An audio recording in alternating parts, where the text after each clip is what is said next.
मेरी अखियां च हसदे आ सजना, मेरी अखियां च हसदे आ सजना, वे मेरे दिल विच वसदे आ सजना। ए मेरी जान मैं तेरे नाल, ए मेरी जान तेरे नाल करके मर जा। तैनू तकिया ते डुल गईयां अखियां अखियां, सारी दुनिया नू भुल गईयां अखियां अखियां। तैनू तकिया ते डुल गईयां अखियां अखियां, सारी दुनिया नू भुल गईयां अखियां अखियां। किया रे खुद इश्क खुदा ने, किया रे खुद इश्क खुदा ने, किया रे खुद इश्क खुदा ने, किया रे खुद इश्क खुदा ने।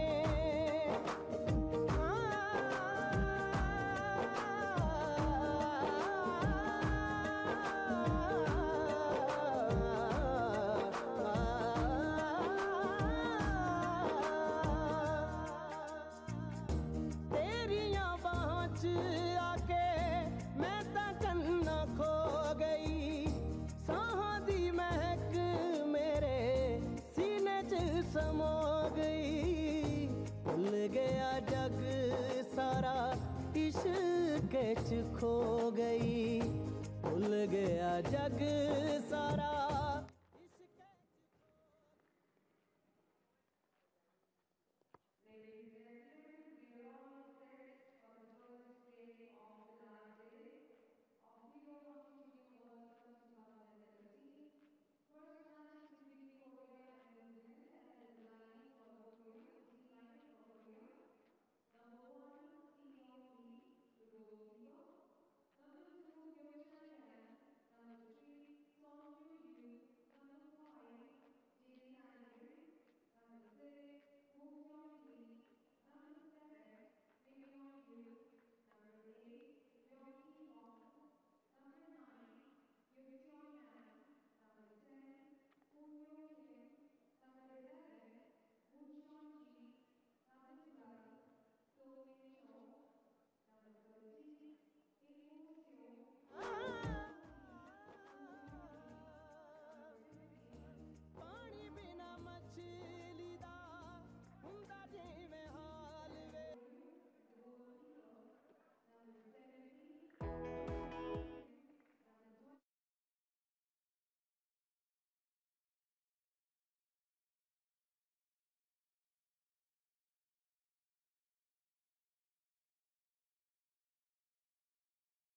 All the world number 2, number 4, number 6, and left, number 7, Justin George, the goalkeeper, number 9, Sanjay Lala, number 10, Matt Bridges, number 11, Jai Spencer, number 12, George Moore, number 13, Derek Boyle, number 14, King Russell, number 15, Ben Rendering, number 16, Michael Ritchie, number 17, Benedict Van Walker, number 19, Robert Spencer, number 21, Chris Kingston, number 21, Smith, the goalkeeper, number 23, Nicholas Wood. The opening for Netherlands. One cheer scored the goal against Australia. Only one. Hi. Morning. Right Right. 30 seconds to one end. Stand by review.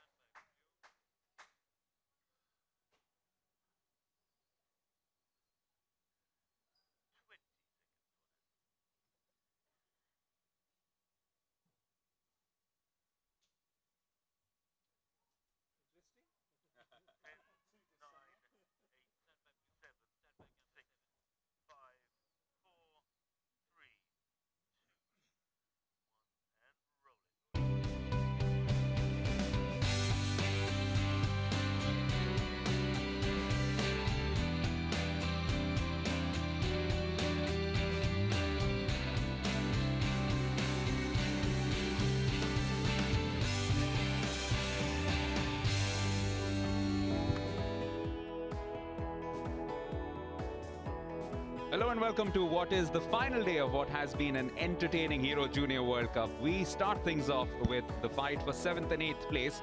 It's Korea against New Zealand, Asia against Oceania, and we are coming to you from the Major Dhyan Chand National Stadium in New Delhi, India. It has been a fabulous competition, and I'm sure everybody who's been associated with it would have been quite enthused by the performances from all teams. This is the 41st match. We've already seen 197 goals, and great likelihood that we might get to see one of those landmarks, 200 goal, might be coming up in this match. Well, both teams slightly disappointed with the final outcome, but fighting performances from both of them, including especially from New Zealand, who have never lost a match by more than a margin of 1 goal. And that's why perhaps we'll just go into the slight favourites, but never count out the Koreans, as the Indians discovered in their final pool game. We'll stand by first for the national anthems, and it will be the team in red, Korea, whose national anthem will be played out first at the National Stadium.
Only a minor placement match, but much at stake in terms of pride for both these teams. Just to tell you a little bit about their passage thus far, Korea beating Canada in their opening match 7-4, then losing out 2-3 to Netherlands, and an exciting 3-all draw against India, which saw them through to the quarterfinals, where they fought valiantly against Malaysia, but eventually lost out 2-1, and then losing in their classification match to Belgium 6-1. In contrast, New Zealand 2-3 against Malaysia the first match, then an exciting 2-all draw against England, where they fought back from being 0-2 down, and then winning just by 1 goal against South Africa, which saw them through to the quarterfinals. A good brave performance against Netherlands 2-3, and then losing out to Australia in their placement match 2-1. That was the last performance from the Junior Black Sticks. Here's a look at the Korean team, and while they may be out of the competition, but number 3, Yoo Seung-ju, can still finish as the top scorer in this Hero Junior World Cup, currently tied with Christopher Roor on 8 goals, and there have also been 4 goals from Seo In-woo, number 13. They're coached by this man, Kim Young-kyu, who's had a very composed and cool disposition in spite of all the upheavals and ups and downs that his team have been through. That's always a good sign in somebody doing the job. Now a look at the New Zealanders. The standout performer for them has been Kane Russell with his 4 goals, all penalty corner conversions, but he hasn't scored since the pool stages. So today a big contribution from him will be expected. The goals against Netherlands came from Nicholas Woods and Benedict van Bochum, number 17, who starts on the bench. And in the last match, their impressive midfielder Jared Panchia, number 11, finally got his first goal of the Hero Junior World Cup. The man in charge, Grant Edwards, who has done a good job and has definitely kept them up for the fight in each and every match. Let's see if they can continue with that momentum. Raghu Prasad is to the left of where we are sitting, and the umpire at the other end will be Grant Hundley from the United States of America, with Paul Walker of England in the chair of the video umpire. So this one for the 7th spot, it's the Koreans who get things moving. They are in their familiar red jerseys and blue shorts, and up against them in black the New Zealanders defending their goal on the right. I'm Deban Sen, and joining me in the commentary box for this afternoon's action is 2-time Indian coach Cedric D'Souza. Good afternoon, Devan. From both the pool matches as well as the stages of what happened in the quarterfinals, it's going to be a very close match. Both teams fighting for place and pride. And some early positivity in the proceedings from the New Zealanders once they got that ball into the Korean D. Were looking to find a foot, just couldn't get it away. That's been a feature of this performance, especially from the Koreans. They tend to concentrate a lot more on defending stoutly and then hitting their opposition on the counter, and in particular through that big strength of theirs, the penalty corners, taken so effectively by the man on the picture screens right now. Just passing the ball along was Yoo Seung-ju. He's also done very well as a defender, actually. But 8 goals, all penalty corners. That tells you a little bit about his conversion rate. Well, he's got a lethal flick, and for a guy who's really looks very young, you know, and looks very short. He hasn't got the height like the other flickers, but still he generates a lot of power with his acceleration and with his whip-like flick action. Narrowly missed out on scoring in the last game, which they would want to put behind. It was an inspired Belgian performance against them, winning 6-1. Here come New Zealand, though, looking for that early goal. Oh, going for the reverse hit, and just eventually scuffing the attempt was Matt Rhys-Gibbs. Well, a ball played down to the baseline, and down to the baseline, and the ball played across the pitch, across the goal mouth, but missed by Gibbs. The important thing to understand is that Korea play with an open defense. They don't go man-to-man so much, so New Zealand will have a lot of space in the circle, which can be exploited. The Koreans play on their speed, basically. And here's a speedy attack looking to develop itself, but excellent work once again by Ben Smith. In fact, it's not Ben Smith today, it's Richard Joyce, but the overall standard of goalkeeping from the New Zealanders has been excellent. That's why they've only conceded as many as just 10 goals. Could be still a chance, but well defended. Another standout performer for them, Angus Hazlett, making his presence felt in defense. And the ball came across the goal mouth, and the Korean striker took a little more time to position his body, and Hazlett did a great steal and pulled the ball away from dangerous way. Long ball, very well planned out by Yoo Seung-ju, looking for Rim Ji-kang, who's also had a big influence on proceedings. Always up and up abouts, making his presence felt in the opponent's half. Long ball attempted, but very, very comfortable clearance for the captain. And now picked up by Michael Ritchie. Gets some support from Panchia. Panchia scoring a goal in a pulsating 2-1 defeat at the hands of the Aussies in the previous match.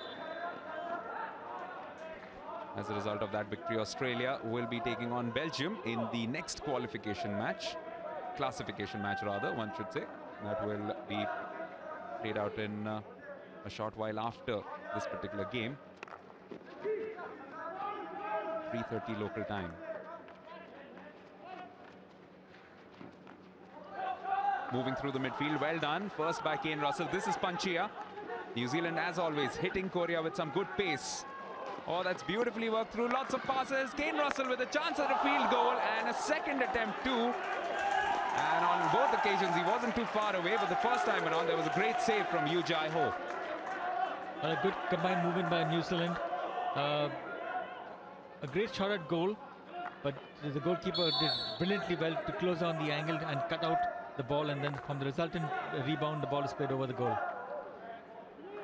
So into the first 5 minutes, these teams maintaining the tempo and intensity we saw in yesterday's games as well. These are only classification matches, but they're giving it their all. Here's a chance once again. Oh, that fell very nicely for him. And he almost got the shot going, but it looked just like he wasn't quite expecting that to fall as favorably as it did. Well, he wasn't in the right position either to hit that ball in the goal. It was a long ball right through the defense of the New Zealand defense. Ball ricocheted off Lala's stick and came onto the Korean player who was standing behind Lala actually and took a shot at goal, but way out of target. Yoo Min-young has also been a very, very good presence up front for the Koreans. Just a shame that they haven't had as many field goals. Most of their firepower coming from those penalty corners, but to have gotten into positions to score.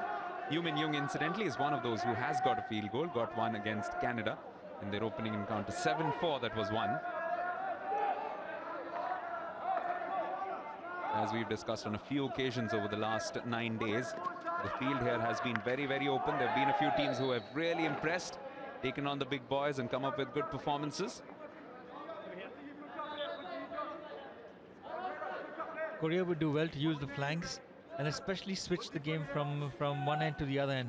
New Zealand tends to pack up the ball towards the ball side, everybody coming where the ball is and leaving the opposite side completely open. And if you look at one of the movements the Koreans did is that they played the ball from the right across to the left-hand side, which is always open for them. Yes, and a couple of uncharacteristic turnovers yet again from the Koreans.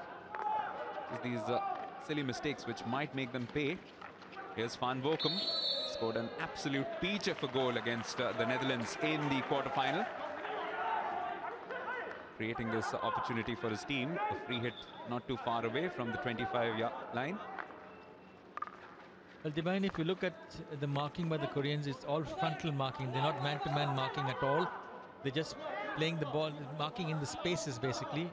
It's not a zonal, even not a zonal marking either. It's just that they're so quick. They tend to be in front of the opposition player. What they do well is, of course, defend in good numbers, and that's quite evident from the picture. The number of red shirts that you'll observe. The work rate has been excellent, and perhaps that's why there's been a little bit of fatigue in their last couple of matches. Quite evident. Well, this has been a hard competition, playing so many matches in such a short time. You know, it's a 6th match in 9 days, so it's a lot of toll on the players. Well, this time they won't mind it too much if they score, but that's again well done by Joyce. Didn't commit, and that was the key because Seo In-woo was in a great position to finish this off. Well, Seo In-woo had ample time to beat the goalkeeper. All he did was basically just played onto the pads. He had to just move the goalkeeper slightly, take a inside-out dodge, and just flip it into the goal. But he just played the ball in the first time, and the goalkeeper did very well. Joyce did very well by standing and keeping himself big. Some great movements, and this time around not able to keep it in play. Yoo Min-young, he was also involved in that attack, got the first touch. Then Seo In-woo played a 1-2 with Ji Woo-chun, who's also been quite impressive. So once they find their radar, there are the 3 men up front. Number 7 to the left of screen, number 11 next to him, and number 13, Seo. The man with 4 goals already in this Hero Junior World Cup. The top scorer thus far, his teammate, Yoo Seung-ju, but not had any opportunity of prizing open the opposition defense just as yet.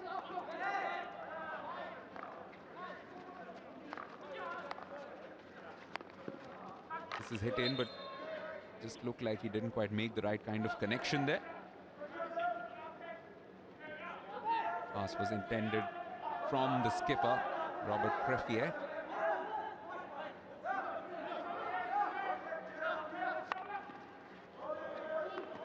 Demanding competition, and as we have mentioned a few times in previous Korea matches, they've also been a little bit reluctant to rotate their players as much as some of the other teams. Perhaps could be an indicator in terms of how the coach reckons his bench strength is. But a lot of work has been done by some key men up front, including this one. Lala cannot quite save it. This has fallen quite nicely. Could be the opening goal. He's working his way across, and eventually the New Zealand defense does enough to thwart Ji Woo-cheon. Got a crucial first touch in, although it made it quite favorable for Ji. Well, basically, I think Lala has made 2 blunders in the defense from the cross balls coming in. He hasn't bent his stick enough. He hasn't brought his body down low enough. And the Korean striker actually did quite well by moving, but he moved too wide, if you ask me.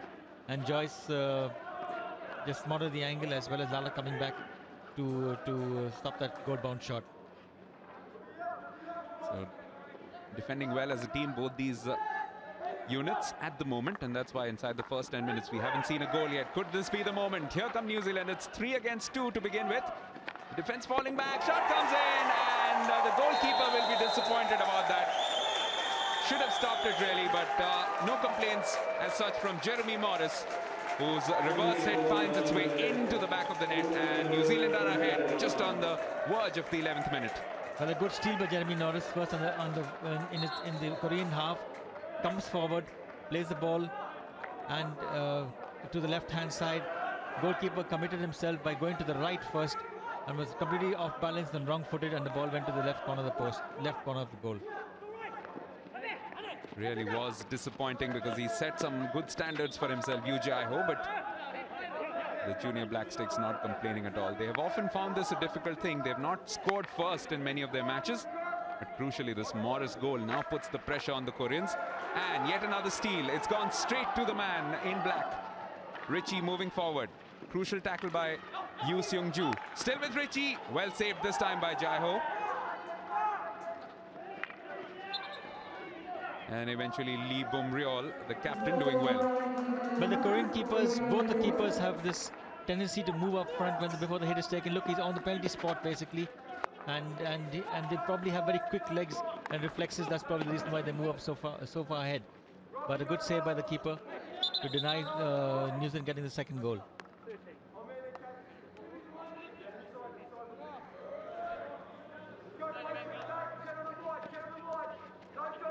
Cedric, you've been a keeper yourself in your playing days. Give us a perspective when you're that close to the action. How quickly does the ball sometimes travel, and how much of a split second do you have to respond? Unfortunately, I wasn't playing when the AstroTurf was there, so the speed factors are very, very incredible today on the AstroTurf. The reactions have to be lightning, basically, and there are two variations to keeping. One is to come up, and one is to stay back keeper. The difference is that a stay back keeper stays back only because he has more reaction time, whereas the keepers which come up are the keepers which close out the angle and give you a less of an angle to shoot at. This time around, let's see if Richard Joyce is pressed into action, because Korea are getting some good possession. And here's a chance. Oh, he does well, but the follow-up finds its way inside. Korea have pulled one back. This is exciting stuff, and it's a good goal from Yoo Min-young. The turnover was a good one, and that's where this goal originated. Well, the cross ball comes in, and again it's deflected off the Korean. Again, Lala misses this ball. He's not bending enough in the circle, and it deflects off Lala into the part of the Korean striker, who just taps it in by Min Young-yoo. So thrilling start to this match. Inside 2 minutes, Korea equalized. Now New Zealand come forward. There have been a slew of chances inside the last 5 minutes or so at both ends. Tells you how much of an open game this is. Now a chance for the New Zealanders. They've split their way past the keeper, but the defender doing just about well enough. Well, again, you see the reaction of the keeper. As soon as the New Zealand player gets towards the baseline, he leaves the cage and comes forward just to block out the angles. And that's what has been the predominant play of the Korean keepers. Come out as much as possible and come into as quickly as possible, as well as close as possible to the striker who's about to hit a shot at goal. And inside the last 3 minutes, we have now taken the goal count in this Hero Junior World Cup up to 199. Could this be number 200? No, not yet. Was the right idea, and Kim Kingston had sent in a good pass. Richie just couldn't make his way Well, across to Kingston it. had this ball. He could have played the ball to the left, if you ask me. There was a player overlapping on the left-hand side. The Korean defenders all looking towards the right, and there was ample chance for him to play the ball to the left, and it would have been a better goal-scoring opportunity.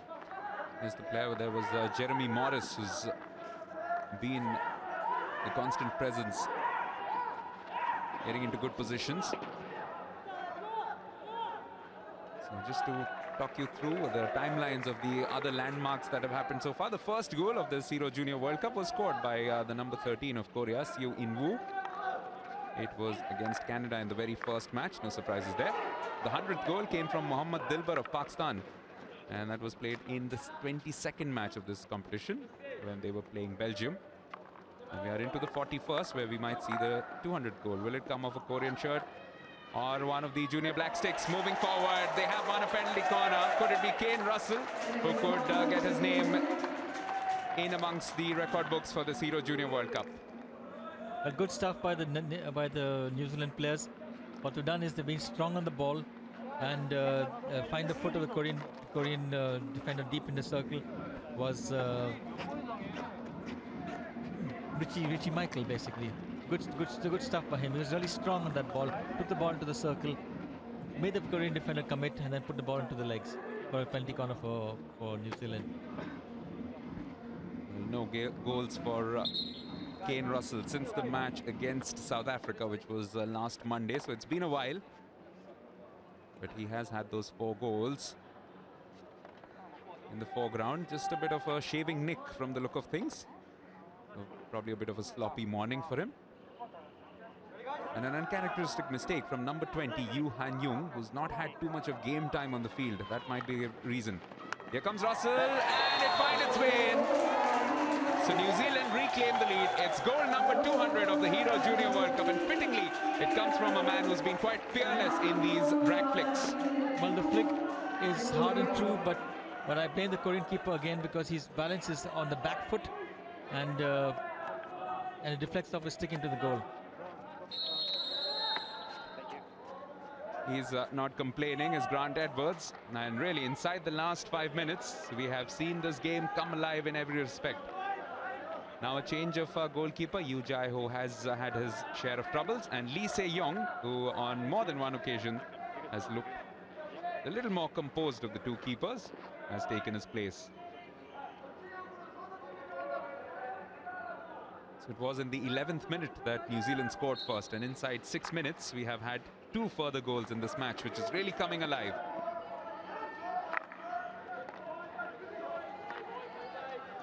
This is slipped through quite usefully for Kingston. Got a couple of options inside, looking for Richie. The man waiting inside was Miskimen, but a good work immediately from the substitute keeper Lee Se-yong. With Kiwi possession, they're really turning the screws on their opponents. Found a foot just outside the box. Tough moments for the Koreans. But the Kiwis know they have a trump card in Kane Russell to flick these balls inside, so they're looking for the penalty corners. They would do well if they could just switch it in top of the circle instead of just going one direction.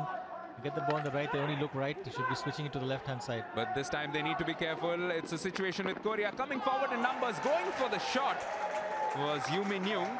He had a couple of players to his right to try and pass to, but opted to go for glory himself. And keeper Joyce just stood his ground and nonchalantly just patted the ball to safety. Here they come again, though. Perhaps that second goal will just have created this little spark in terms of what the Koreans need to do. They need to get back into this game to begin with. Kim Ki-hoon, who's been excellent in midfield for them, does well, holds off a couple of challenges and retains possession for his team. This is the captain, Lee. Striking it hard, but unable to find his way through. Still with the Koreans, though. Long corner. Deflection coming in, but this will be, well, I was going to say easily dealt with. The New Zealanders just scrambling for defense and eventually getting the ball away. So good, bright couple of moments for the Koreans. Yes, they've had a little bit of more of the play in the last couple of minutes. And now here's an opportunity. If Kang Byeon-ki can take advantage of it, he opts to go all the way back to Kim. Number 32 Kim has been inspirational presence. Indeed, it was his work to begin with which led to the first goal for Korea, the equalizer as it was at that stage. And here's the goal scorer, Yoo Min-young. Back with Kim. He's got 4 shots inside the box to try and pass to, but in a straight line. A number of New Zealanders as well. Well, this has fallen free, and it needed a good intervention from Kane Russell. Well, they have had more of the ball in the last couple of minutes, but the Koreans in the circle are all standing with the New Zealand defenders.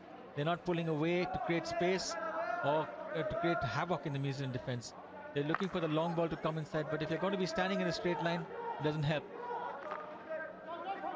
Tells you how exciting even this match has been. Those numbers will also suggest that it's only a placement match, but we've already had 16 circle penetrations inside the first 20 minutes. 7 shots as well, with New Zealand shading it, and fittingly have the lead at the moment, 2-1. And considering the number of circle penetrations, the number of shots, so it's been some good aggressive play from both teams. New Zealand looking very dangerous on the counter-offensives. This is Jeremy Morris, hounded out of possession in the end. No doubting the commitment levels of these young colts from both Korea as well as New Zealand. Cedric, in all respects, sets the day up beautifully, because some great matches ahead of us. Belgium against Australia, and Malaysia against Netherlands for 3rd spot, and then the big one. Yes, definitely. You know, the 7th and 8th places is place for grabs is done between both these teams. They're actually very even and evenly matched. And if you look at the last World Cup, Korea came 7th and New Zealand came 4th. So, you know, at this level of hockey, there's not much to choose between these teams. Down the right, Lee Moo-kyung. Not quite able to find the incisive pass which would have released Hwang Wyon-ki.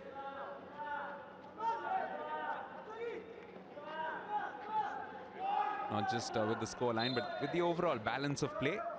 I would think the junior Black Sticks will be a little more pleased, but just the last few minutes have belonged in a sense to Korea. They move forward well, move forward in good numbers. And the likes of Kane Russell, Jared Panchia and Nick Elder have had a few things to do in defense, which they do quite effectively this time around. Sanjay Lala took a bit of a break. He's just rejoined the action, and he's probably been a bit of a weak link in terms of the New Zealand defense today, which is not often that one can say it about him.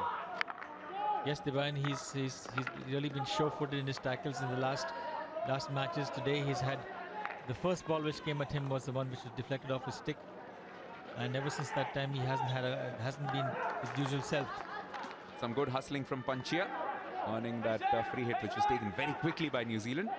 Turning this one back, Radovonic has found Panchia, but good defending, still with Kiwi possession though. Radovonic was trying to work his way through.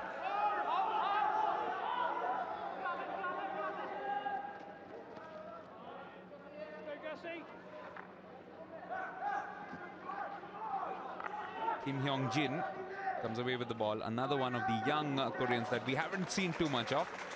So that might be a good strategy actually, Cedric. They haven't played a lot of hockey thus far in the Hero Junior World Cup, and their opponents will also not know a lot about them and their strengths and weaknesses. So a great chance for these youngsters to impress. The Koreans have played some matches in the Sultan Johor Cup, where they brought a very young team.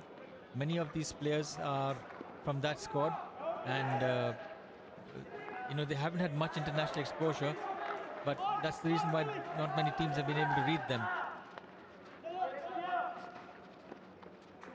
This time it was Harry Miskimen who was looking to put some pressure, but Yoo Seung-ju doing well enough to get the ball out for a long corner. Remember, if it's deliberate and if it's sent behind the goal, then it results in a PC. And that's something that both teams would want to avoid today, with the likes of Kane Russell on one end and Yoo Seung-ju on the other.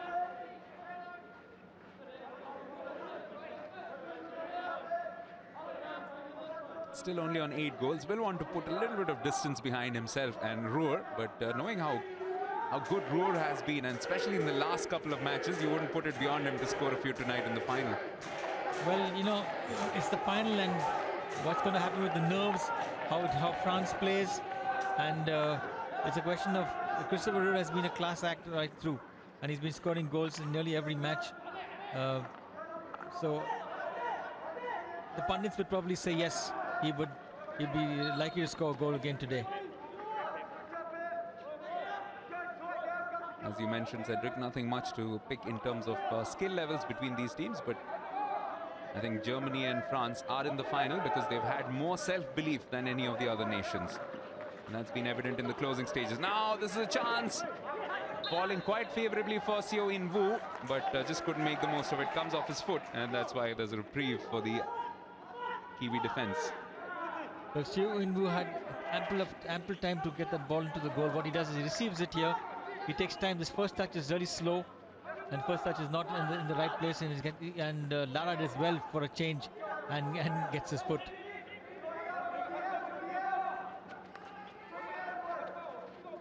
At the end of these 10 minutes, both coaches, I'm sure, will tell them that, come on, guys, give us one final push. Just 35 minutes. Give it everything you've got, and let's just take whatever's on offer. 7th still will have a better ring to it than 8th.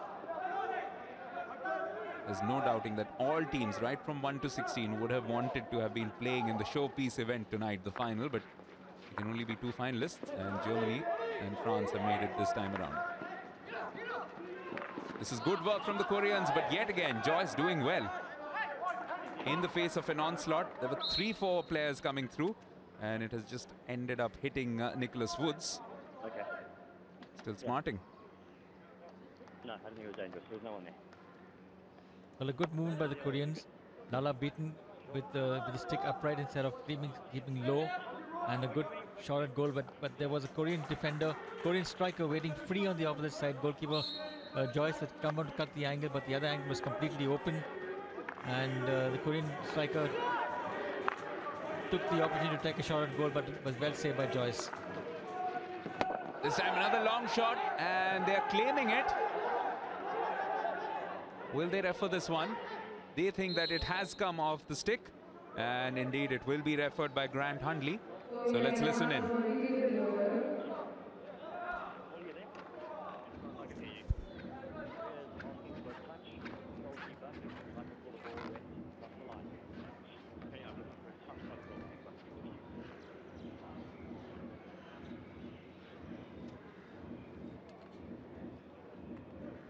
So they think there was a touch from the goalkeeper. Let's take a look.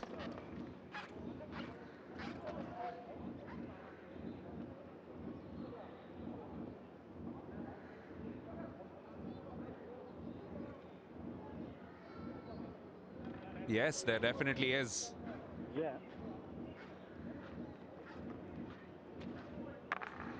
So this will be 2-2 as soon as the result is delivered.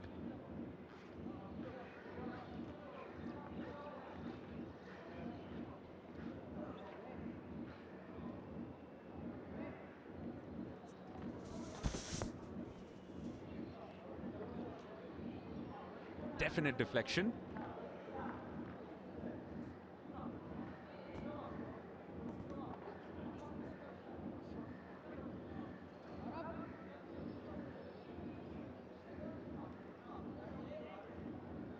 Grant, can you hear me? Yes, ball. I have a decision for you. The ball did hit the goalkeeper, did a goal. Thank you. And the decision goes their way. Just coming off the foot of Joyce. And that means that this has set this match up beautifully. Korea have brought it back on level terms, as always, fighting away, scrapping away for everything they're worth.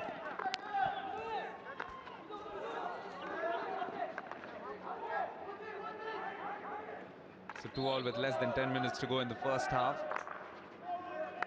Is an excellent result for the neutral.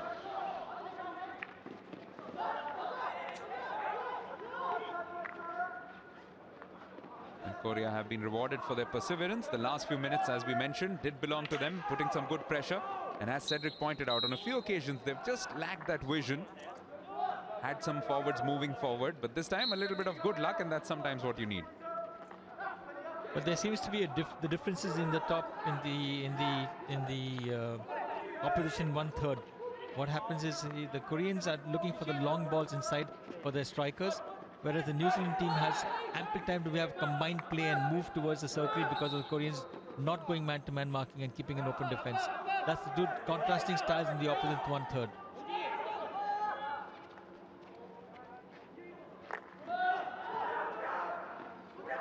Just confirmation of that own goal in the 26th minute, which now puts Korea at par with the Junior Black Sticks, and with a little bit of momentum behind them, now looking to attack and make this a truly memorable finish to this first half. 4 goals already in this match. How many more in the mix? Both teams looking to come forward as much as they can. This time around, the defense holds firm. Well done by Joyce as well. But in come the Koreans once again. Rim Jin Khan, as always, working very hard for his team.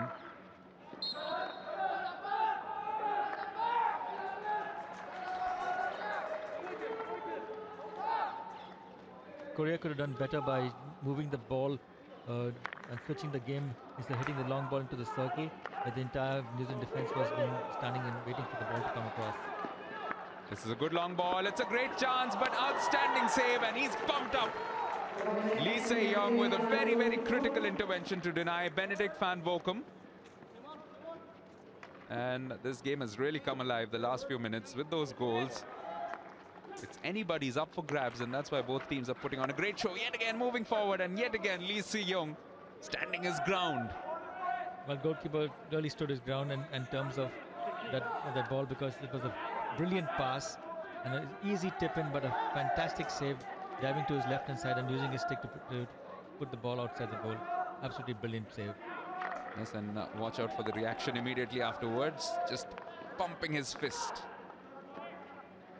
Really is switched on since coming on as a substitute. They haven't conceded since, and who knows, that could prove to be the difference. A critical change which was effected by Kim Myung,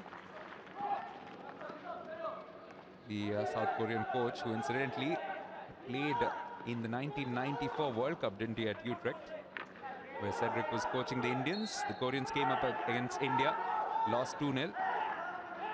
But that was, in some senses, the mid-90s, Cedric. A bit of a renaissance period for Korean hockey, wasn't it? That's when they picked up a lot of tricks and started competing with the bigger boys in a big way.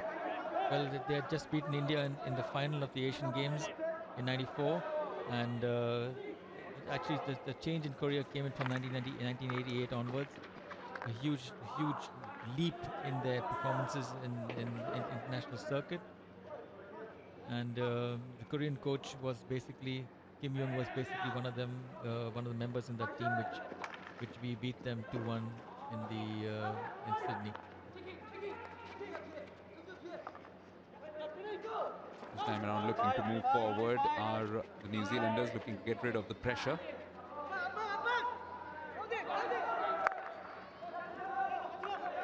And that's why the importance of hosting big events such as this one. You mentioned the 1988 Olympics. They were, of course, in Seoul. Our other member of the commentary team, David Faulkner, of course, went on to win gold there with Great Britain, but always does a great deal to spark interest about the sport, doesn't it? And that's why this Hero Junior World Cup and other events which have been coming to India are great news for Indian hockey too. Well, this could be good news for Korea. Moving forward yet again in good numbers. It's Seo and Yu who are working well together and getting some support from behind. Lee Ju-young, another player who hasn't had too much of action in the middle. Just getting involved in that play. Such a good morale booster if they can finish this on a high, this young Korean side, and beating a spirited New Zealand team. We mentioned right at the top of the telecast that New Zealand have never lost by a margin of more than 1 goal. That tells you about the tenacity and grit of the Junior Black Sticks as well. It's overall been an outstanding competition in terms of the spirit shown by a number of these teams. In fact, all of these 16 teams in the fray. Jared Panchia spreading the game out to the right. Quick give and go. Back again for Radovonic. Goes for it. Hits a body and will be a penalty corner. Great opportunity into the last 4 minutes or so for New Zealand to reclaim that lead. Well, a great movement by the New Zealand players. They did a nice 1-2 there, got into the circle, and then a deflection of the Korean defender and came on to Yu Sing Yu, and a penalty corner for New Zealand. He's right in there, and it's because he's converted from the only penalty corner that has been given in this match. So Yu Sing Yu involved in a penalty corner action, but first in conceding and now in defending. Not where he'd want to be, of course, number 3. But if they can deny Kane Russell this time around, then they'll be quite pleased with themselves. He's not the only danger. Number 23, Nicholas Woods, is alongside him. He's also got a penalty corner goal against Netherlands. Oh, and this time it's beautifully converted. He makes it look so simple, does Kane Russell. And just like that, for the 3rd time in this match, New Zealand pull 1 goal ahead.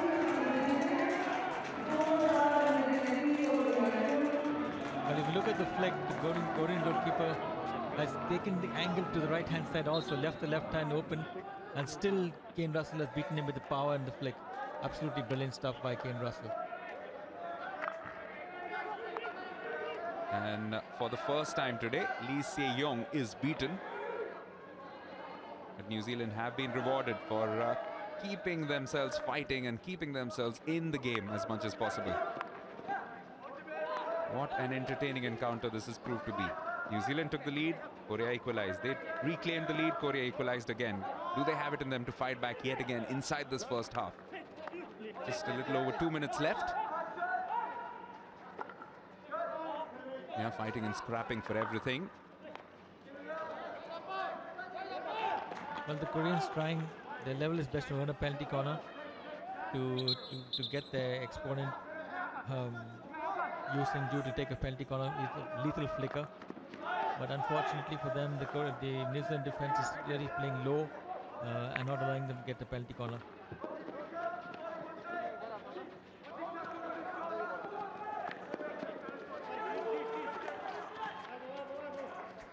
We haven't, Cedric, we haven't seen every match in this Hero Junior World Cup, have we? Because a few have been played on the adjacent pitch. But I would doubt we have seen 5 goals inside the first half in any of them. I can't recall for sure. So it tells you about the level of competition today. And this is only a match for 7th place. So wait and watch for the final.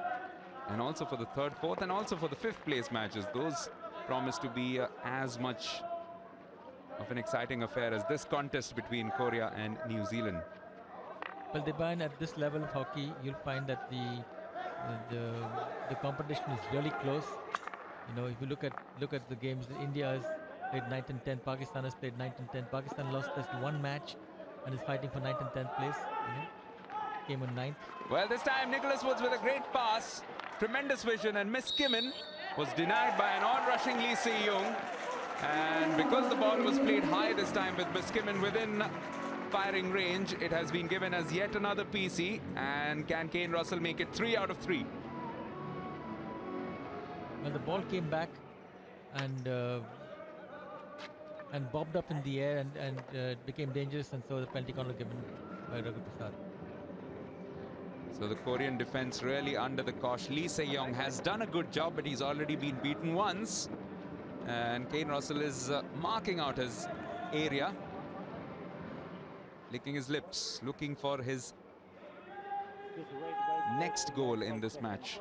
He's already had 2.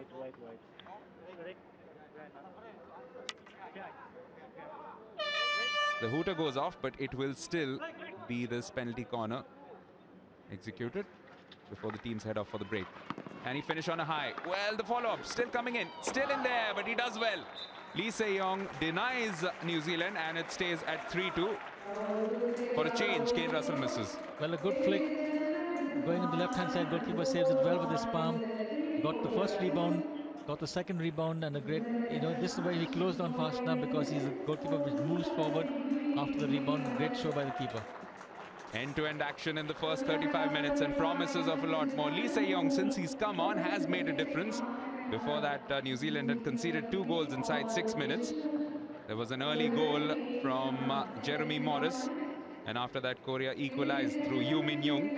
And then 2 penalty corner conversions from Kane Russell, helping cancel out an own goal which came off the foot of Richard Joyce. So at halftime at the Major Dhyan Chand National Stadium, It's a pretty even match still, but New Zealand lead Korea by 3-2.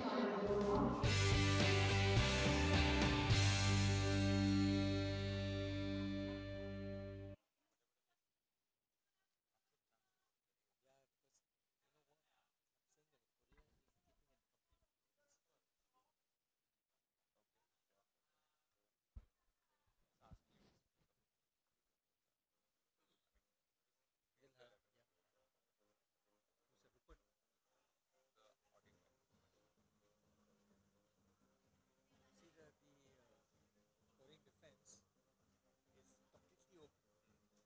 Okay, they're leaving a gap of about 7-10 meters. They're tackling from the front. It's easy to break them. Yeah? And I noticed today they, especially in defense, they put in all the youngsters that go learn. In previous matches, they've had like 3-4 key guys who they've never tampered with. But today they're giving the younger guys a Number 14 is playing well for Korea. Yeah. Just center midfield. But the one I really like is 13. 13 does very well for them. Always in the center. Wins balls, sets up attacks. The goal that they got, the first goal, that was set up by him. He was the one who came in, slipped in. He's a center striker or the More of a complete center half. Basically what Manpreet should have been doing. I thought the center midfielder was number 14. Maybe I'll look at it again. I think they swap roles sometimes, but he is.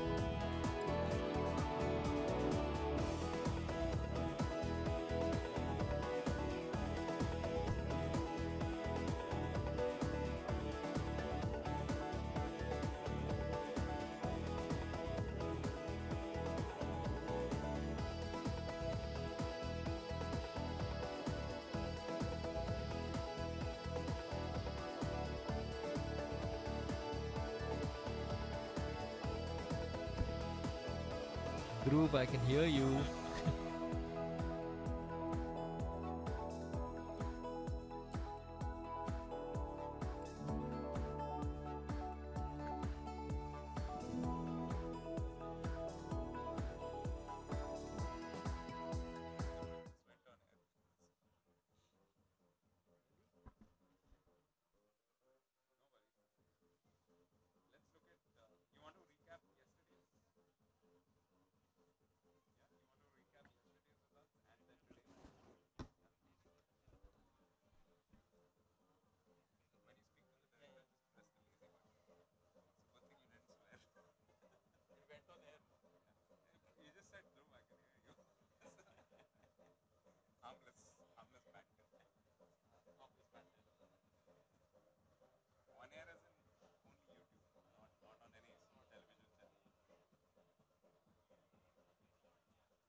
Korea meeting New Zealand to fight for 7th place in the Hero Junior World Cup. And after the first 35 minutes of end-to-end action, it's New Zealand who hold the aces with a 3-2 lead at the moment at the Major Dhyan Chand National Stadium. Well, Korea coming into this match had already conceded 18 goals, so they were always going to have a bit of a porous defense, and that was exploited quite usefully. This was poor goalkeeping more than anything else, but nevertheless a good finish, composed finish from Jeremy Morris. Got space and just finished it off. Then this beautiful steal effected first by the number 6, Lee Moo Kyung. Then Kim Ki-hoon doing well to retain possession. The final pass coming in from Hwang Myong-ki, and the touch converted by Yoo Min-young, getting his second goal. Then it was a chance for Kane Russell, and yet again the goalkeeper Yoo Jae-ho wouldn't have been too pleased about what happened, following which he was substituted. And then this long shot coming in from Kim Ki-hoon, and just taking a deflection right at the end from Richard Joyce. Initially wasn't given, but the Koreans referred it and got it in their favor. And just a little while before half-time, at last, the substitute keeper Lee Se-young was beaten. Kane Russell with his 6th goal of the Hero Junior World Cup, which has brought him within striking distance of the leading goal scorers, Yoo Seung-ju and Christopher Ruor. The numbers quite even, very even in terms of possession, just 2 circle penetrations more, but more shots for New Zealand. That tells you that the Korean defense has been somewhat lacking in its discipline, and just the 1 green card which came for New Zealand. Remember, you can just come to us at Facebook. We are at FI Hockey, and at Twitter we are at FIH_hockey. It's the last day of the competition, but do share your thoughts. #HJWC, because a lot has happened over the last couple of days. Teams have found their final placements, and it has really brought some riveting action to the center. Well, I'm sure they're a little scared about the pigeons, because there are a few pigeons around here. And that's probably what's attracting the attention of the New Zealand supporters, the families and friends of the players. Not so much on the far side, out in the lovely December sun in Delhi. But it was a super Saturday yesterday, and we saw some really exciting hockey.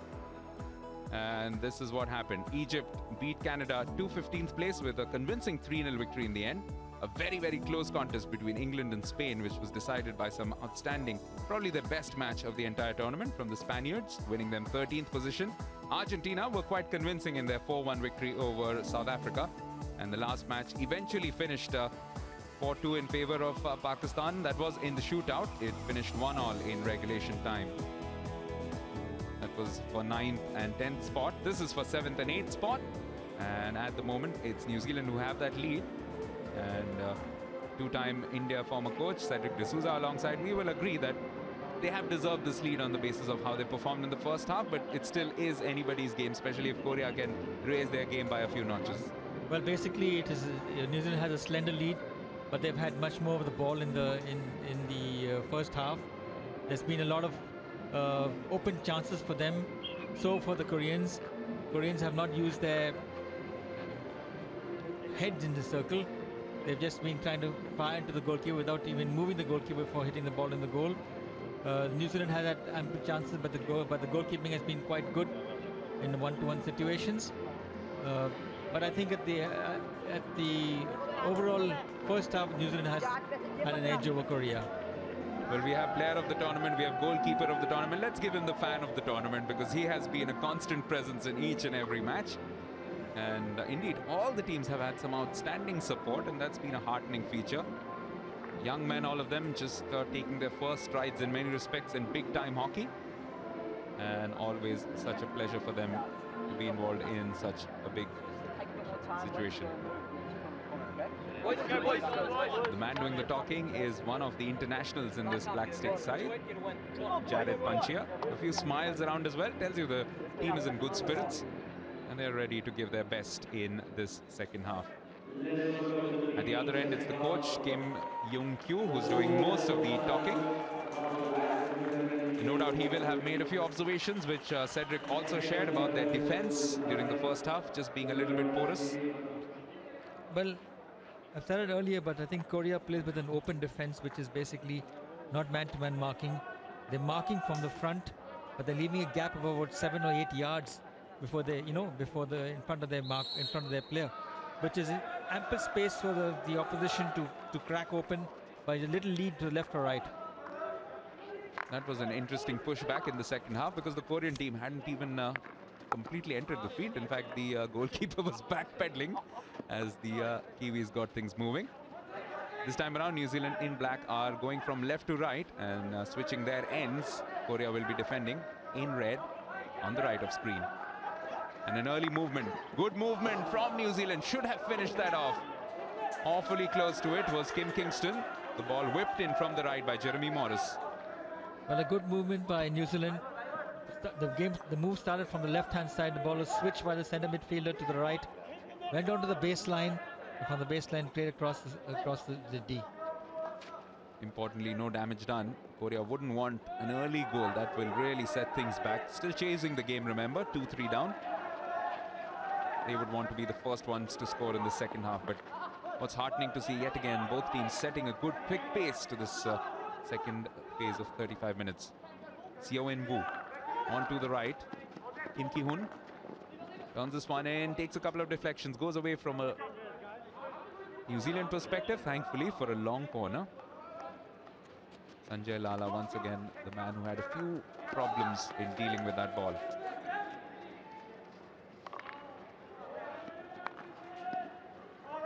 This is a long ball which has been picked up by Rim Jin Kang. He has sent the ball in, looking for Yu. Lee Ju-yong looking to work his way through, but it's been given against him as an infringement. And here comes Matt Rhys-Gibbs. Through once again, on to Richie. Richie has Kingston waiting inside the circle, as is Matt Rhys-Gibbs. But this is a good interception. Lim Jin Kang was looking to work his way through. Clean take by Kane Russell, and this time the stick coming in from Yu will deny them the momentum moving forward. So the intention's clear, which is good to see, Cedric. Both teams want to score more. Not surprising for Korea, but good for New Zealand. But Korea has to come out of defense and try and score those goals, so they're going to be susceptible at the back. And New Zealand, with their speed, could utilize the space that is going to be available for them. Angus Hazlett fallen free for Rhys-Gibbs, looking for the far post,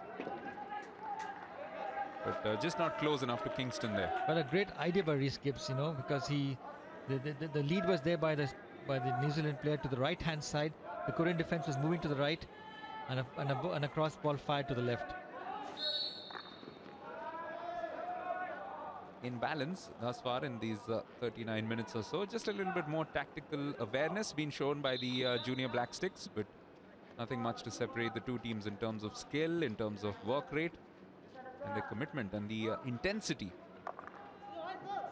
And all this for 7th place in this Hero Junior World Cup.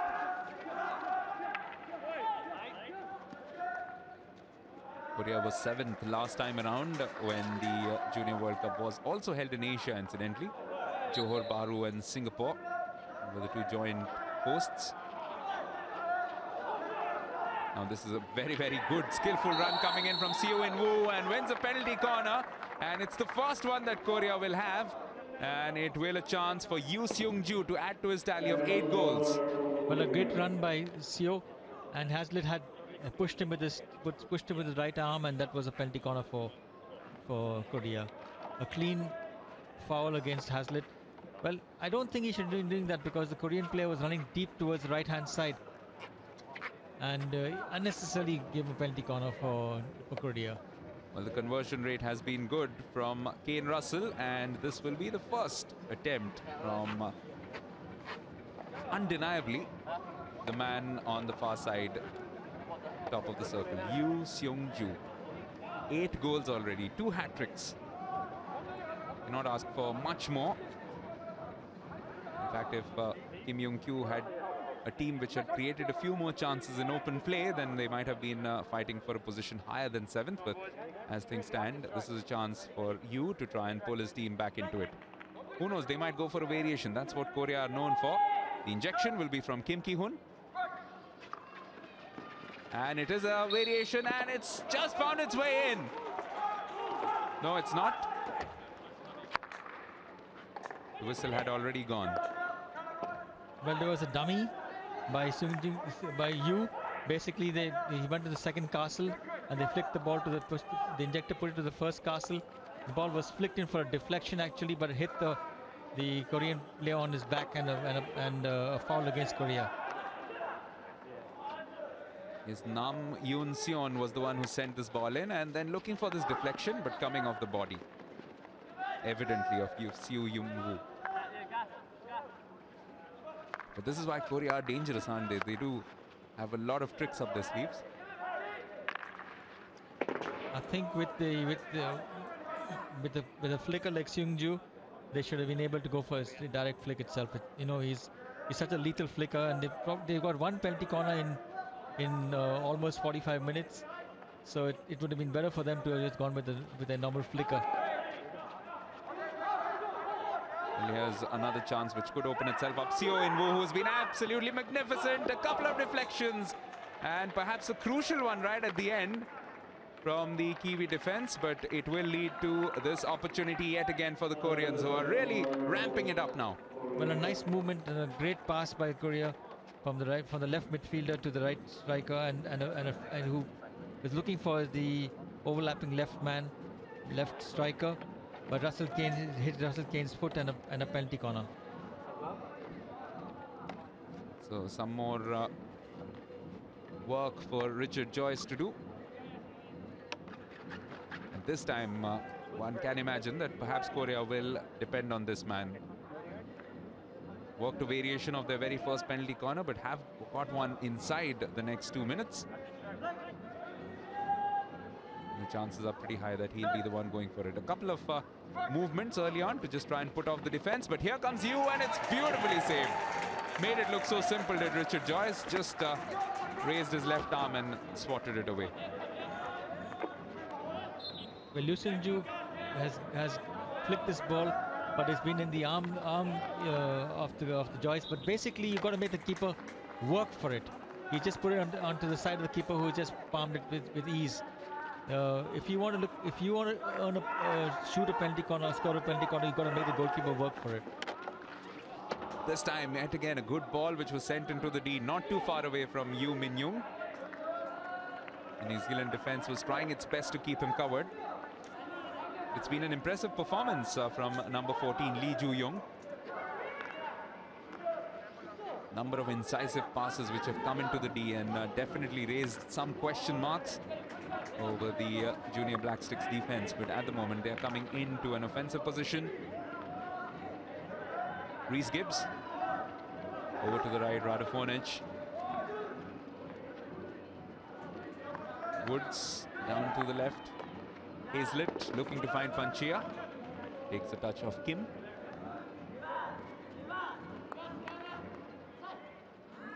Considerable increase in the pace of the game in the second half. With Korea chasing the game, they are looking to open things up. And as Cedric did point out, that has also opened up a few opportunities at the back. If New Zealand can get their attack organized as well as they did in the first half. This is looking promising, but again, a critical intervention. Lee Byung-ryol, the captain. Radovanic nearly found himself in good space, but here's a chance for Korea. Needs some support though. Gets it in the shape of Yoo Min-young. Keeper coming off his line to try and upset him. He'll need to try and buy some time for himself now.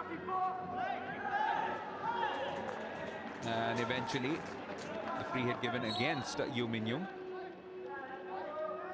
Well, every time New Zealand comes into the last quarter and they're playing towards the baseline, the ball speed is slightly slow, which gives the Koreans enough time to regroup.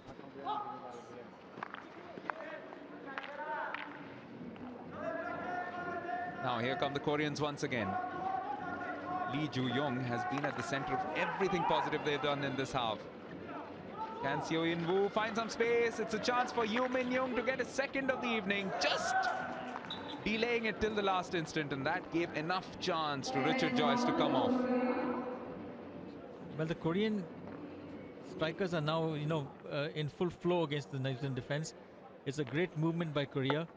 The number 7 of Korea, Yoo Min-young, has basically waited. He knew the goalkeeper closing him down. He waited. See, he's just waiting. And he waits for Lala to come inside and then flicks the ball into Lala for a penalty corner. Smart thinking by the Korean. And this is yet another opportunity for Yoo Seung-ju. The last time around, as we saw it, dragged it straight. And perhaps this time he will heed your advice and go for a corner with a lot of space. Well, Cedric thinks it might just go a little low. Well, against a tall goalkeeper, you got to make him work.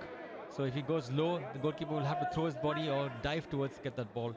You were right with Gurjinder last night. Let's see what Yoo Seung-ju has in store for us. Oh, variation. Still bobbling about, but in the end, a disappointing execution from the Koreans. Nam Yoon-seon with a very feeble shot, which was no problem at all for Joyce. And this time the Koreans give possession away. It's the junior Black Six moving ahead, but nipped in the bud. They're creating their chances here, the Koreans. Plenty of chances for Korea. Even the penalty corner was the one which went a begging. In terms of the U-turn doing very well, but the final flick was very, very pathetic.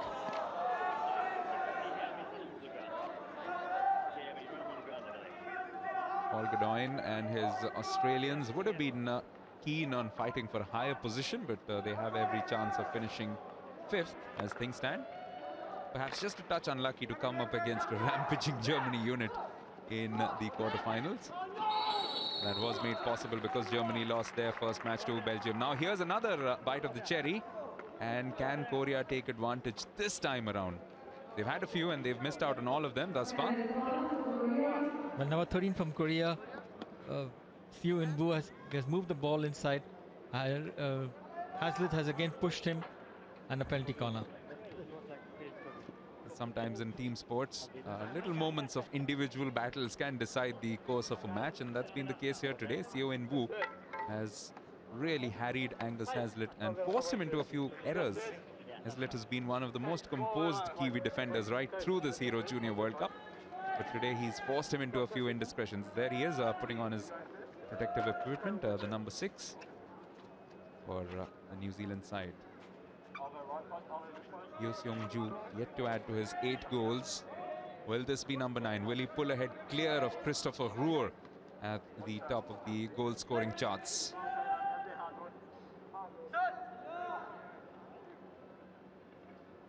This for 3-3. Variation and just wide. The idea was right, but the execution was poor. Well, if you look at the penalty corner again, the ball is slipped very nicely by Yoo Seung-ju to the pusher.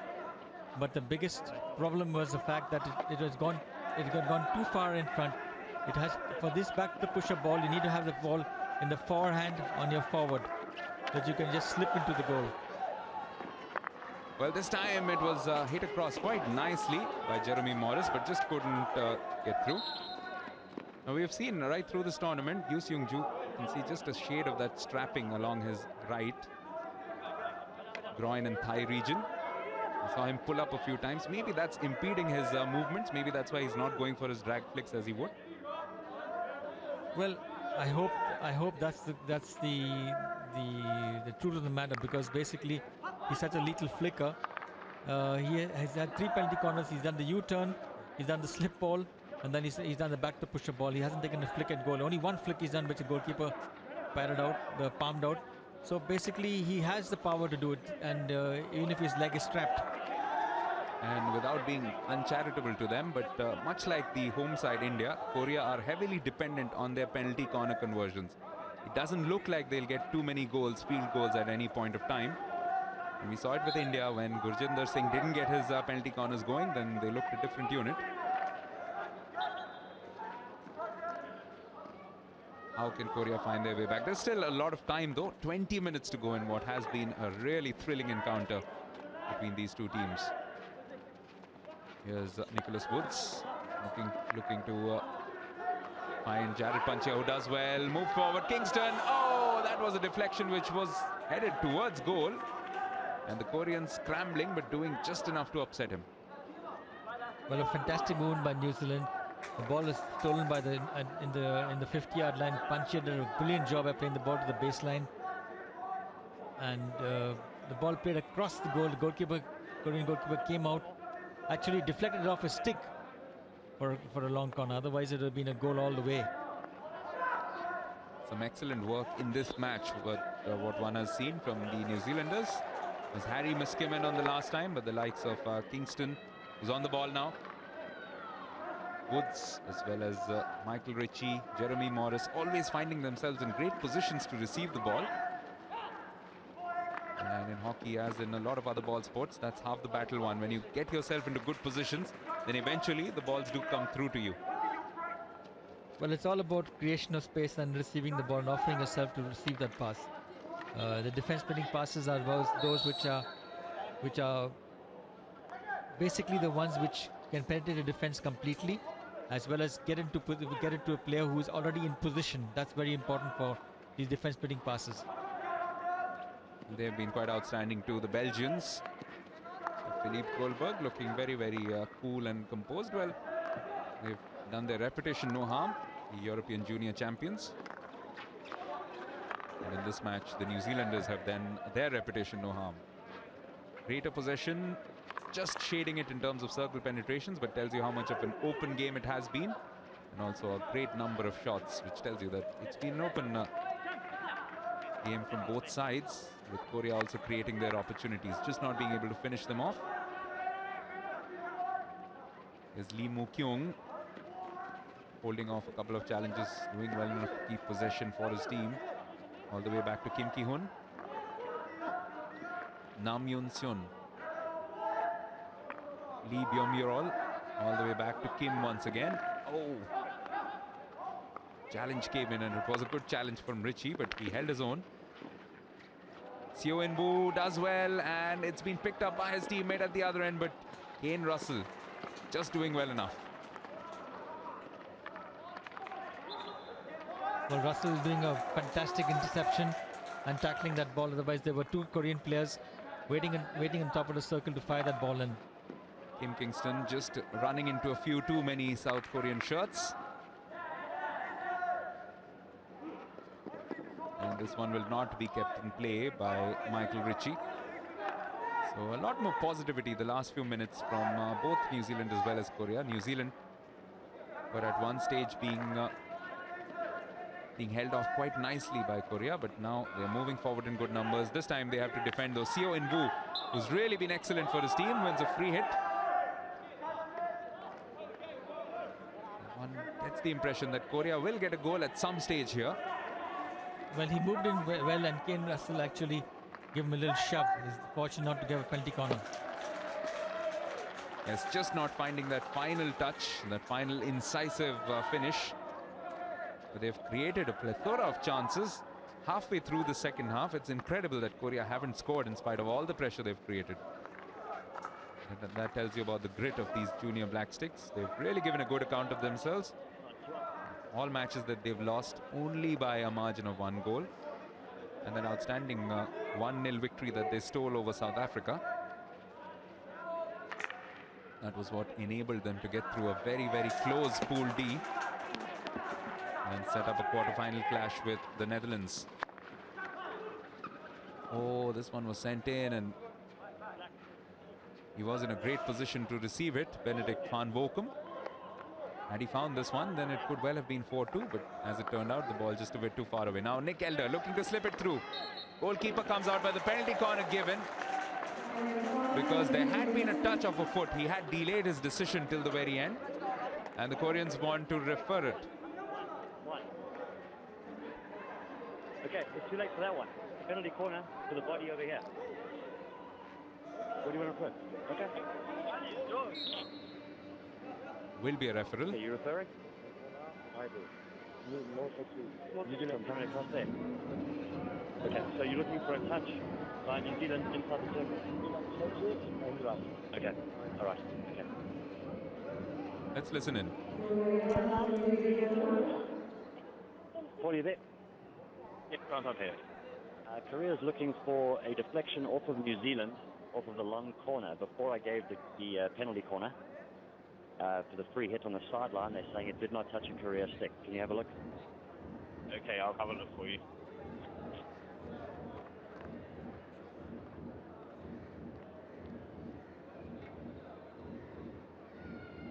This is where they're looking for a touch.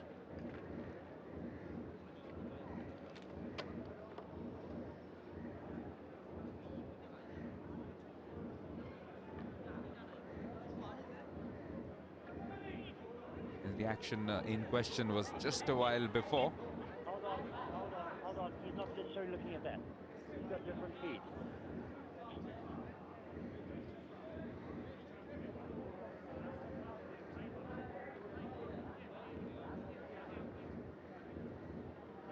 Looked like the last touch was of a Korean, or rather a New Zealand stick.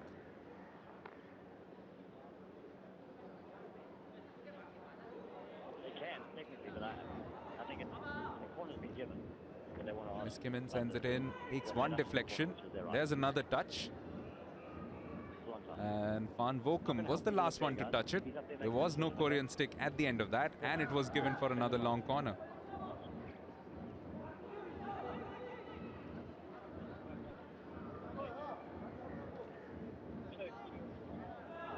Can you hear me? I have a decision for you. There was no touch by Korean, so we have a free hit or a sideline ball from your side to Korea. Korea on my far end. Okay. Wait for me. Yes, the right decision. The referral stays. A successful one by Korea. And what a critical time to have got that too, because New Zealand were awarded the penalty corner at that stage, and 4-2 would have been perhaps a bit of a task for the Koreans, but as things stand, they still only trail by that one goal. Woods. Rhys Gibbs. Oh, the defense has to be assured. It wasn't. It was raised, and that's why it's a free hit in favor of New Zealand. From here on in, it's as much a race against time, isn't it, for Korea, Cedric? Yes, it is, because Koreans have had ample opportunities to get inside the circle, taken some shots at the goal also, but they got to be very careful with the New Zealand penalty corners, because New Zealand has had also their share of chances of getting into the circle. Oh, this is beautiful work from Kane Russell. Nearly finished off. That was a brilliant bit of individual skills. And to set up his teammate, Kane Russell did so well. This deserved a goal.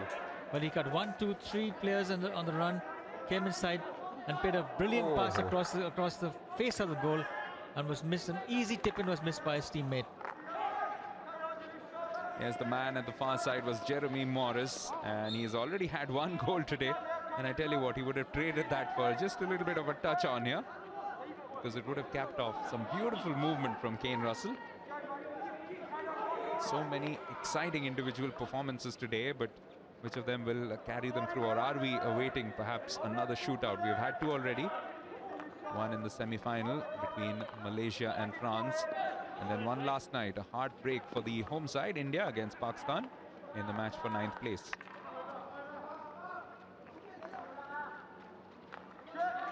Now, Rhys Gibbs.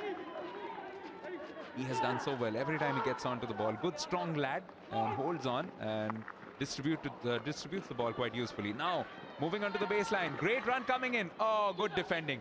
Outstanding work from Rim Jin Kang. Well, New Zealand always cracks the Korean defense open when they play to the baseline. And the goalkeeper came and committed himself actually for that ball. But a great save, but a great take by Rim in the defense there. Good work also to keep it in play to begin with from Miss Kimmin, and action at the other end. Not enough red shirts though, and easy for New Zealand in the end to pull away with the ball. Panchia. Once again, on balance, you would say that New Zealand perhaps deserving this 3-2 lead, but Korea have worked really hard in the second half.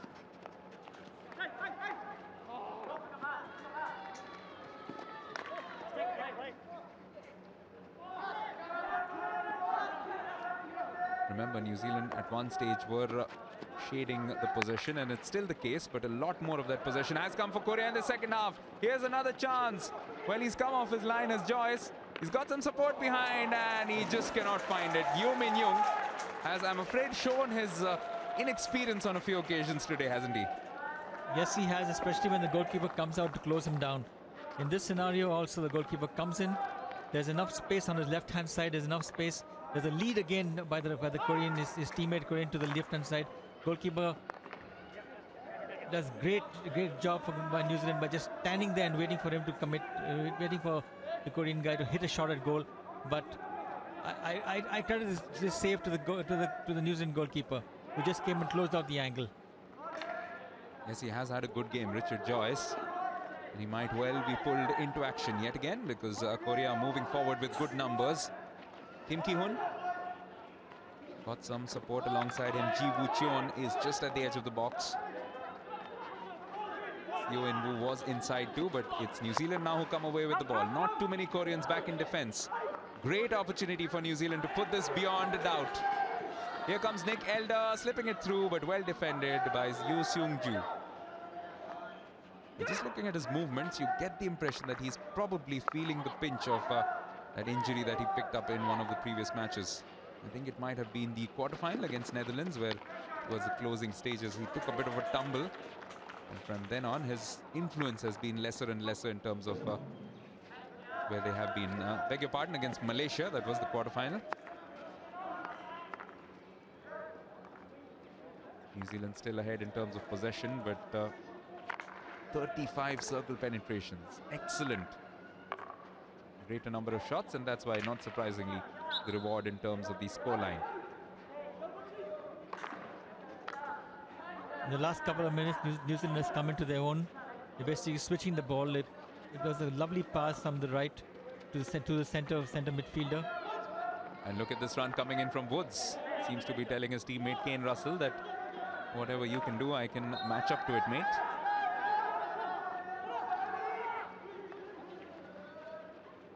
Long ball, not dealt with by the defense. Here's Kim Ki-hoon, will need to keep it in play, just cannot. Well, a good ploy by Korea to use the aerial ball, but one mistake again by Russell King. One of the few mistakes he's made in this entire game. Deflected off his stick, and the Korean player could not get it on the far side.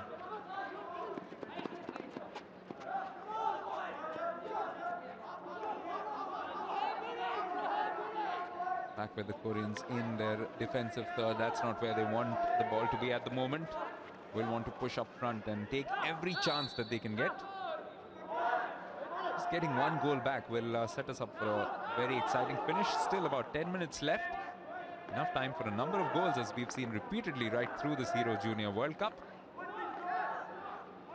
Numerous moments of heartbreak for supporters and fans. One of the teams which suffered perhaps the greatest heartbreak will be in action next. Belgium in their quarterfinal were up 4-2 against France. And from there on went on to concede 3 goals inside the last 15 minutes or so. 15 or 20 minutes. This is well done by Kane Russell, who's been excellent today. 2 penalty corner conversions and some good defending, and also looked good when moving forward. This is slipped through. Radovonic gets some good support from Richie. He's got 2 men to pass inside too. Does win a free hit. Kim Kingston just at the edge of the picture there. And also inside, just hanging around and unmarked is Van Vokrum. Oh, if he gets to the ball, that would have been dangerous, but it was well saved by Lee Se-young. Basically thudded into his pads and was hit with a lot of ferocity.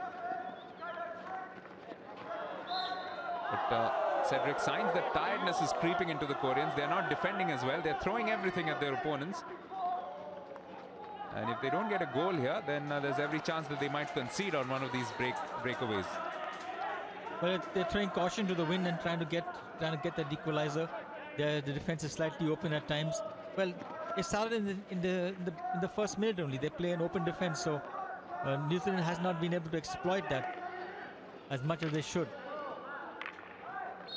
50-50 ball it seemed to begin with, but it has been given in favor of Korea, moving forward but losing out on possession. In fact, a free hit awarded. Kane Russell yet again doing well enough to just earn his team a little bit of breathing space.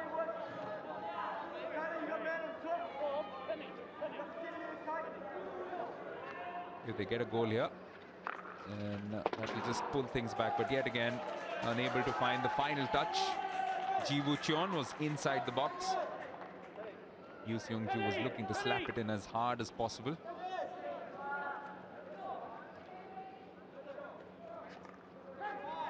Sanjay Lala with a long ball picked up by Russell.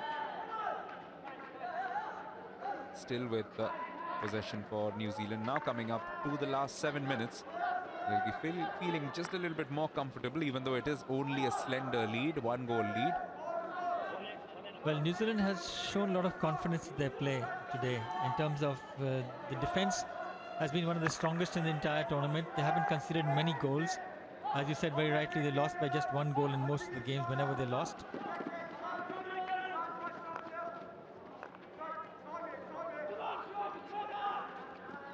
captain, Robert Creffier, was looking for that ball back. Oh, he's done well to win this. This is an opportunity now for New Zealand to put this beyond all reasonable doubt. It's well worked too, but that's beautifully done by Lee Se-yong. He's making goalkeeping look ridiculously easy at times.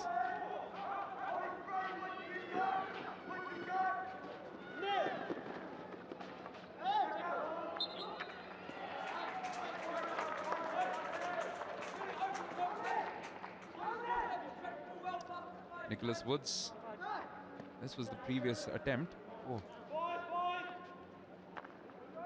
Well, a good interception by the goalkeeper again. He's very quick on his feet, and a great save again by him. And much like the Pakistan goalkeeper that we saw yesterday, a bit of a character, Mazhar Abbas, and similarly Lee Se-yong does like to react when he pulls off an outstanding save.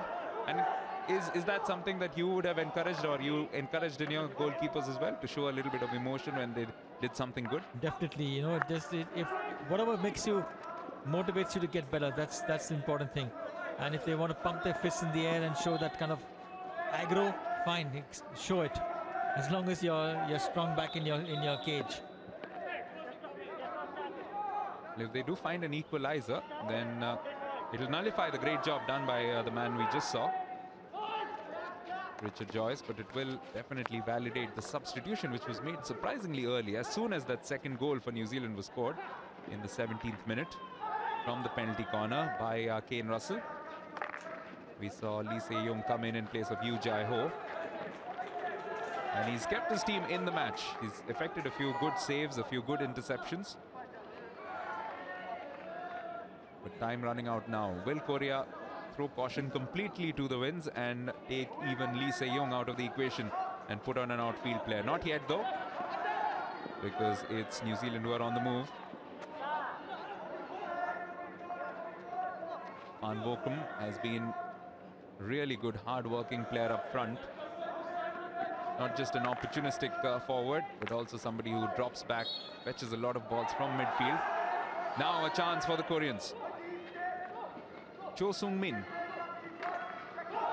has done well for himself, and it looks like the Koreans will refer this. They think this should go in their favor. Let's listen in. Okay. In fact, the penalty corner has been given for Korea. I think you're talking too much now. You're talking too much now.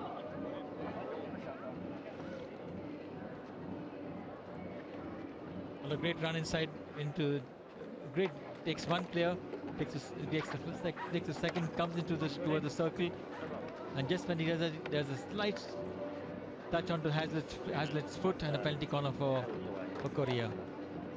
Good officiating from Raghu Prasad. Initially had given that against Korea, but as soon as he got a little bit of support from the other end, from Grant Hundley, who had a better view perhaps of what happened, he was quick to reverse the decision. Well, Korea haven't fired from the penalty corners yet. Can they do it this time?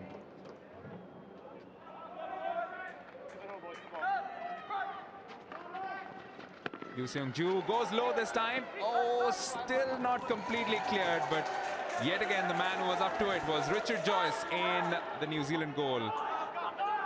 Still with Korean possession, will want to pile on some pressure and get another chance, but that is a welcome relief for New Zealand. Good save by Joyce.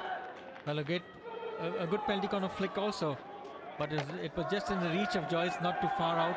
It had power with it, but no angle and no direction in terms of in the corners. So, and a great save by Joyce again. And the follow-up defending too was good, because it's so easy to lose your cool when you have pressure coming in, but they kept their cool and just made sure that they effected the right kind of clearance. Very true, Divine. And I think it was Russell Kane who got that ball out of defense. He's been everywhere on the pitch today. So has Miskimen. He sent in a good ball, but Lee Se-yong with a good bit of goalkeeping himself this time around. Well, there's a good ball played deep into the circle. The keeper does well to come forward, because what he does is basically close out the angle and doesn't give the striker enough space or time to flick that ball inside or deflect that ball inside.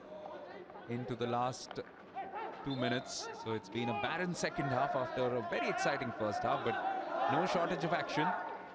Korea have perhaps just paid the price for not being able to convert their half chances and chances that they received in these second 35 minutes. It's not over yet. It's a long ball. It's been missed by the first defender. And a good bit of judgment in the end from Richard Joyce. Because Seo In-woo was not too far from it, but he had just underrun the ball a little. Or rather, it should be said, the ball had chased itself away from him. Still enough time for a late equalizer. But do the Koreans have enough gas left in the tank, as the Americans might say? Well, Korea has now pushed everybody up. There's just one person back on the 50-yard line, is Yoo Seung-ju, but the rest of them have all pushed up. Both teams, 22 players actually, 20 players in the last quarter of the New Zealand team.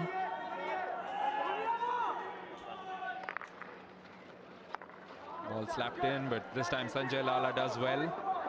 Will go out for Korean possession, but time running out for them. Looking for more luck than anything else, and this time coming off a Korean player, and that's why it will be given in favor of the New Zealanders, who are quite happy to run the clock down. But Korea now suddenly deciding to go for a full court press in the last minute. They should have been doing this entire the second half itself, right in the beginning. But with the clock ticking down, it's a New Zealand victory all the way. And can they cap it off with a goal here? Rhys Gibbs with a superb effort. Found his way in. Still a shooting opportunity. Well done by Lee Se-young. And he's rounded up the keeper, and they've got a penalty corner for themselves. The hooter has also sounded. So New Zealand are definitely going to finish 7th. But the only question is whether their margin is going to be 3-2, or indeed can Kane Russell get his hat-trick for the day, and can we see a 4-2 scoreline at the end of this match. The celebrations have begun, and rightfully so. The Junior Black Sticks camp are absolutely over the moon with this fighting performance from their team. But the final scoreline, and just that one digit, whether it's going to be 3 or 4, will now hinge on the execution of this penalty corner for the Junior Black Sticks.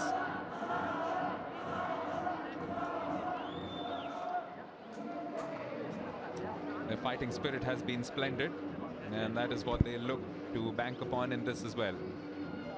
Virtually everybody is in there. Morris is in there as well. He's another one who is an expert of penalty corners, but surely they must allow Kane Russell a chance at finishing off his 3rd goal of the evening.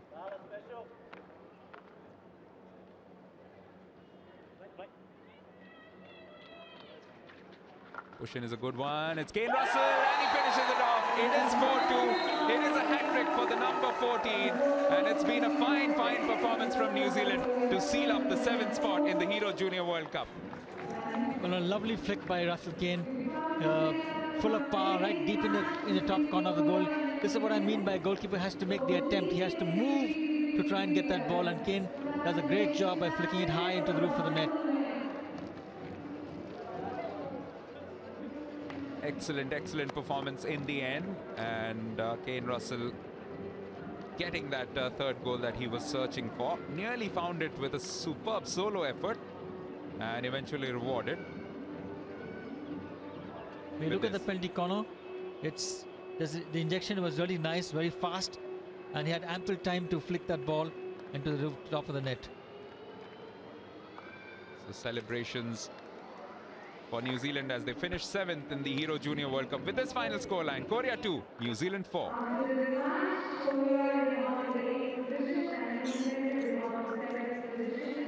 And the hero of the day, no doubt, has been this man, Kane Russell. Excellent in defense, thwarted a number of attacks coming forward from the South Koreans, and 3 penalty corner conversions. One in the 17th minute, which pulled them 2-1 ahead, and then giving them the advantage just towards the end of the first half, when they pulled ahead 3-2, and eventually the icing on the cake coming right after the hooter had sounded with the very last move of the day. So Grant Edwards and his men will be quite pleased with how things have worked out.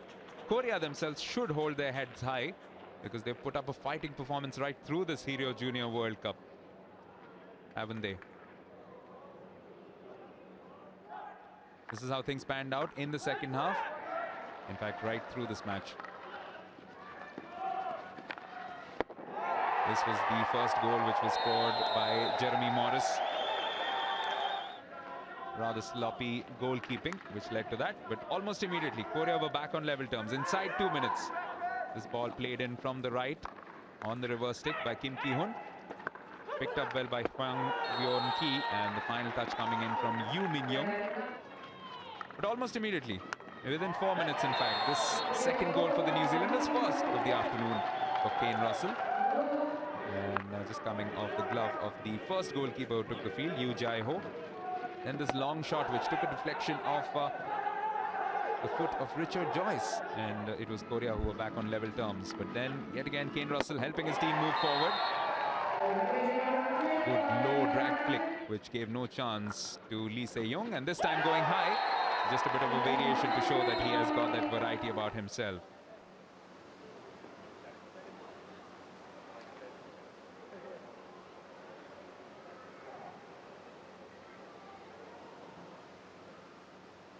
So congratulations, many congratulations to the New Zealanders, and let's go down to the pitch side to Charlie Broom for the post-match presentation.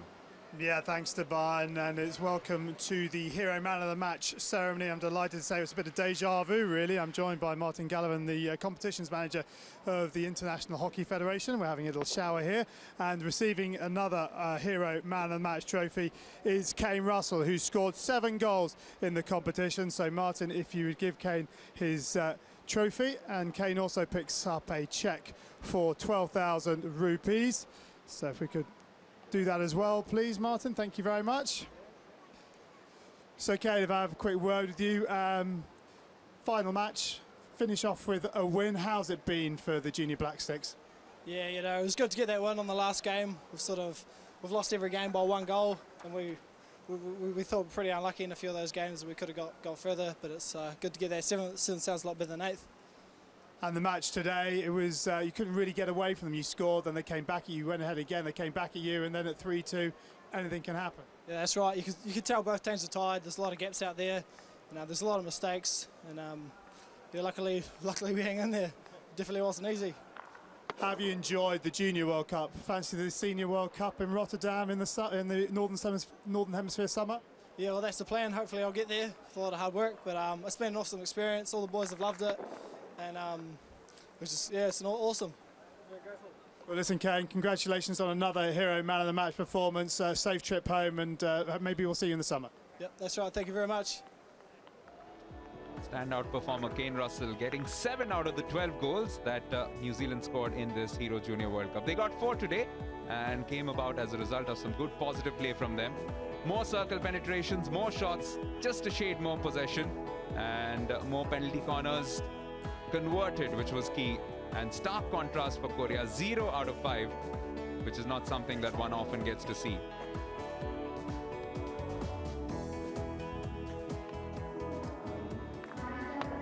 So New Zealand finished 7th and equal pretty much the performance which Korea had come up with last time around in 2009. Well, there's still some interesting games coming up. It is the final day of competition. The Aussies, the Burras, will be in action soon, and they will be taking on Belgium for a shot at 5th place. That is a game that is coming to us in just a little over half an hour's time. At 5:45 local time, it's Malaysia against Netherlands. And make sure that you do set up a date with us for 8 p.m. local time, when France will take on Germany to snatch the Junior World Cup crown off them. Germany, the defending champions, and indeed the team which has won this event 5 times out of its previous 9 editions. There's going to be some cracking action, and let us know what you think. Tweet at FIH_hockey with the hashtag HJWC. The French supporters are already in the house.